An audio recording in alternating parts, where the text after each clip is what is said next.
જય માતાજી, જય માં સોનબાઈ। હું છું જીતુદાન ગઢવી। થોડાક દિવસથી ડાયરાના માધ્યમથી વિવાદના અને વિરોધના બીજ રોપેલ બીજરાજદાન ગઢવી સાહિત્ય ડાયરો મા સરસ્વતીના ખોળા ઉપર બેહી, સ્ટેજ ઉપર બેહી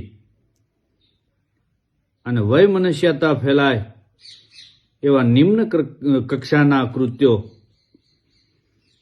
આ લોકોએ કોઈને ટાર્ગેટ કરી ખોટી રીતે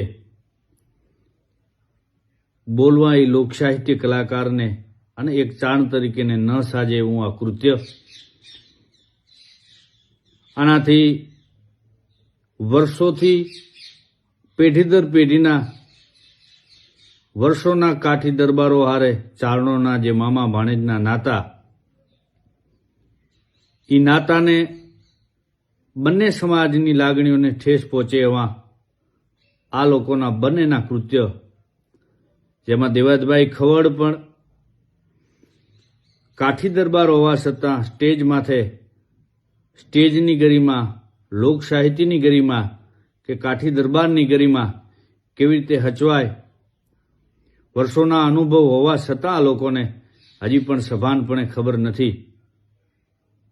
વેવલીના, હલકીના, માયકાંગલીના આવા બધા જે ખરાબ શબ્દો સ્ટેજ માથે બેહી એક કાઠી દરબારનો દીકરો કે ચારણનો દીકરો આવી રીતે બફાટ કરે, મને તો એ લાગે કે લોક સાહિત્ય કરે છે કે ઉશ્કેરણીજનક નવી પેઢીને આ લોકો શું આપશે? એક સંસ્કારને સિંચે એવી એક પણ વાતો આ લોકોની સ્ટેજ માથેથી નથી હોતી। માત્ર ને માત્ર કોઈકની ખોટી ખુશામતો અને કોઈકને ચડાવી દેવા, કોઈકને આમ કરી નાખવું અને એકબીજાના વિરોધમાં હાઇલાઇટ થવા માટે, સસ્તી અને ખોટી પ્રસિદ્ધિ મેળવવા માટેના આ લોકોના કૃત્યથી ખૂબ પોતાની અમારા બધાની લાગણીઓને ઠેસ પહોંચે છે। ત્યારે બીજરાજદાને જે આ કૃત્ય કર્યું,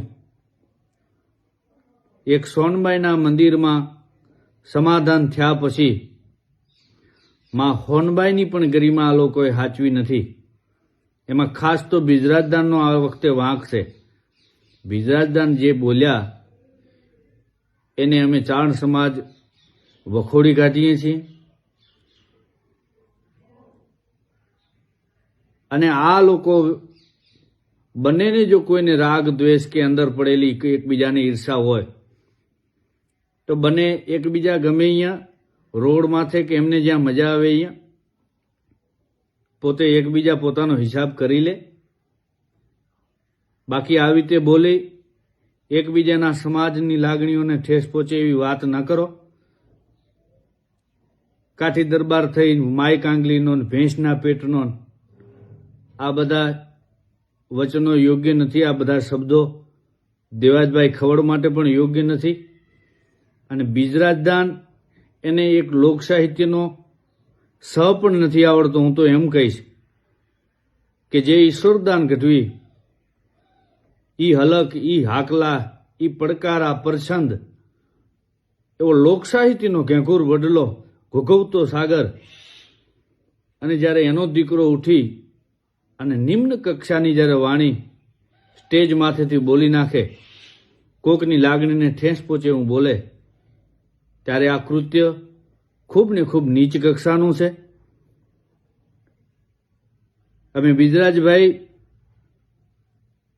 સાહિત્યના માધ્યમથી કે બાપના નામથી આ ચરી ખાતાઓ લોક સાહિત્ય કલાકારો મહેરબાની કરી અને આવું બોલી વર્ષોના જે નાતા, કોકની હારે તો હરખી રીતે સંબંધ અમારે બધાને કાઠી દરબાર ડાયરાથી ખૂબ મિત્રતા હોય, મામા ભાણેજના નાતા હોય, સંબંધો હોય, તમારા બંને વચ્ચેના આ ગમે એ વાદ વિવાદ કે ગમે એ કાંઈ હોય તો તમે બે ભરી પીવો, સ્ટેજના માધ્યમથી સ્ટેજની ગરિમા હાચવો અને કોઈને પણ ઠેસ પહોંચે એવું મહેરબાની કરીને ના ભૂલશો। કોઈ આયોજક છે એ ડાયરો એ મનોરંજન માટે બોલાવ્યો હોય ત્યાં વિરોધરૂપી વાણી પીરસી અને તમે શું સાબિત કરવા માંગો એ જ મને કાંઈ ખબર પડતી નથી. એટલે મહેરબાની કરી સાહિત્યની ગરિમા હાચવો, ચારણ તરીકે ચારણની ગરિમા હાચવો. બીજરાજદાન એક નંબરનો અત્યારે ખોટો માણસ છે, કારણ કે એણે જ આ વિવાદના બીજ રોપ્યા છે. અમે બીજરાજદાનના કોઈ પણ સપોર્ટમાં નથી, પણ મહેરબાની કરી અને દેવાજભાઈ તમે પણ પોતાની વાણીને લગામ આપો. આનાથી બહુ સારું પરિણામ અમે નથી જોઈ રહ્યા, એટલે મહેરબાની કરી અને અહીંયા આ વાતને સોર્ટ આઉટ કરો. અને બંને સમાજને હું નમ્ર વિનંતી કરું કે એકેને તમે સપોર્ટ ના આપો. એકેયમાં કાંઈ કાઢી લેવાનું નથી. એકેય સમાજનો ઉપયોગી કોઈ વાત કરી નથી, અને સમાજને બખાડવા માટે, સમાજને વઢાડવા માટે આ બે લોકો પેદા થયેલા છે. એટલે મહેરબાની કરી આમના સપોર્ટમાં ના આવો, આમને દૂર રાખો. અને મહેરબાની કરી અને જે કોઈ લોકો આ લોકોના ડાયરા રાખો ને તો પહેલથી કહેજો કે તમે વિવાદ સર્જન ના કરતા. અમારે કાંઈક સારું સાંભળવું છે, અમારે સારા ગીત સાંભળવા છે, અમારે સારા સંત સાંભળવા છે, અમારે સારી વાત સાંભળવી છે. આવી નીચ અને નિમ્ન કક્ષાની વાતો અમારે નથી સાંભળવી. ઠીક છે, ચારણ તરીકે વધારે બોલાણું હોય પણ અંદરથી રહેવાનું નથી, એટલા માટે મારે બોલવું પડ્યું છે. જય માતાજી, જય સોનબાઈ.